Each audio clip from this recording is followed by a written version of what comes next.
Today, let's talk about one of the most maddening feelings on the planet, knowing exactly what you need to do, but for some reason finding yourself completely, utterly unable to start.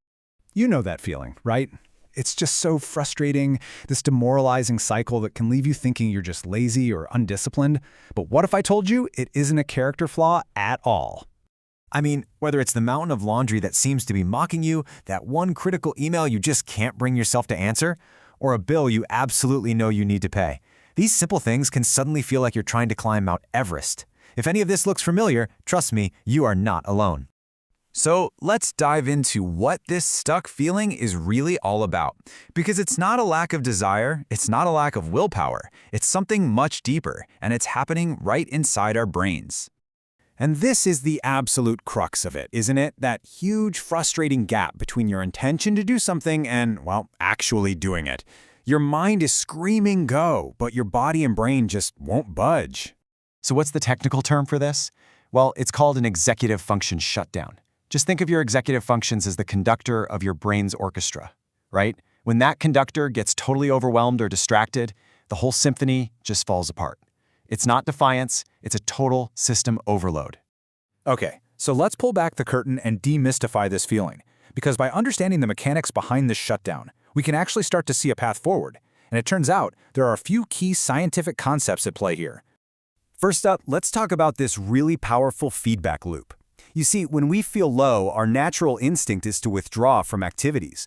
But by avoiding things, like seeing our friends or even just doing chores, we miss out on those little hits of achievement and connection. And that, of course, makes us feel even lower, which makes us avoid even more. It's a cycle that just keeps feeding itself. And you can see right here just how it all connects. Your thoughts, like "I can't cope," lead to emotions like hopelessness. This then triggers physical feelings, like being tired and lethargic, which then leads to the behavior of avoiding the task. And around we go. All right, next up we have something called decision fatigue. Picture this. Your brain has a finite amount of energy from making choices each day, kind of like your phone battery. And as the day goes on and you make more and more decisions, that battery just starts to drain. And get this. The scale of the problem is just staggering. Researchers estimate that the average adult makes about 35,000 decisions every single day. Most of them are tiny, sure, but they all add up. And think about it. Every single one of those choices, from what to wear to which email to answer first, it just chips away at your mental reserves. So by the end of the day, your brain is basically running on fumes, and even a simple choice like "what should I make for dinner" can feel completely and utterly overwhelming. In this last one, this is a really powerful concept. It's called the wall of awful. It's this mental barrier that stands between you and whatever task you need to do. And this wall isn't built of bricks and mortar. No, it's built out of every past failure, every criticism, and every feeling of shame you've ever associated with that task. As licensed professional counselor Mike S. puts it so well, this wall creates a powerful inertia. You see, the more you've struggled with something in the past, the higher that wall gets, until just the thought of starting feels impossible. And beating yourself up about it, that just adds another brick to the wall. Okay, so hearing all of that might feel a little heavy. I get it.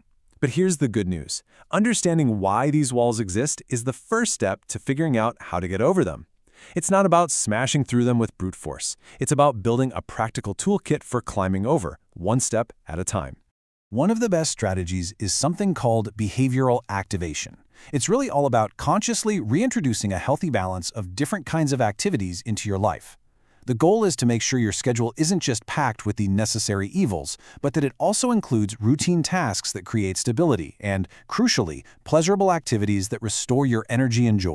Now, to tackle that task paralysis head-on, you've got to try the salami slice method. Instead of trying to conquer the whole mountain at once, you just break it down into ridiculously small, manageable steps. Your only job is to do the very first, tiniest slice, like just opening a new document. Each tiny success builds momentum and makes that next slice just a little bit easier. And this really gets to the heart of the shift we need to make. On one side, you have all this typical, unhelpful advice, like "just do it," that totally ignores how our brains are wired. But on the other, you have brain-friendly tools that work with our brains. A visual timer can make time feel more real. The 2-minute rule gets you past that initial inertia. And a body double, literally just having someone else in the room, can provide some gentle, silent accountability. So, All of this leads us to the most important takeaway of all. It's about a fundamental shift in perspective, moving away from beating ourselves up and toward a new, more compassionate way of doing things. Look, the goal here was never to turn you into some kind of productivity machine. Not at all. It's about finding personalized strategies that give your brain the support it needs. It's about learning to be kind to yourself, especially on the days when things are hard. Oh, I love this mantra. So often that wall of awful is fueled by perfectionism. We're so terrified a task won't be perfect that we can't even bring ourselves to start it. But embracing done is best gives you permission to be human and to just get things off your plate. And please remember this. Nobody, and I mean nobody, performs at 100% capacity all the time. Some days your best might be conquering a huge project, and other days your best might just be washing a single dish. Both are valid, and both are wins. So I'll leave you with this question. This isn't about forcing yourself to do more. It's about finding kinder ways to move forward. What's one small, kind thing you can do to help your brain today?